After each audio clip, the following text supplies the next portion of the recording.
Hi, Home Instead team. This is Chaplain Robert Terrell, and we're on the third week of Advent. So, for many of you, you've been following along in the Advent booklet that we put together, compiled from Scripture and prayer and hymns that are connected with Advent.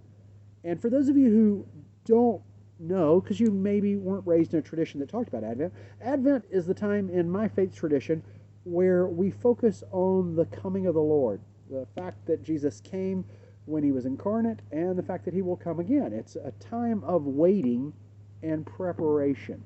In many ways, it's preparation for Christmas, but it's so much more than just that. And I sit outside right now because it's a mild winter day. It snowed yesterday, and there's snow on the ground still, but it's warmed up to the point that I'm wearing a sweater and outside working. And my wife and I are preparing for people that are coming over tonight. We're doing what you would do. You clean the house and take care of things that maybe you had not taken care of before. For me, that's a couple of piles of things that I've been meaning to put up that I finally had to put up. That's what you do at Advent. That's what you do when people come around. And we focused on different avenues of Advent as preparation. And this week, it's joy. Joy is one of those words that, well, for so many people, they just think of happiness. And joy in my faith tradition and in the Bible is different than happiness. It's not happiness. It's not pleasure. Joy has more to do with contentment than happiness or pleasure. I mean, there is a feeling of happiness that comes from it.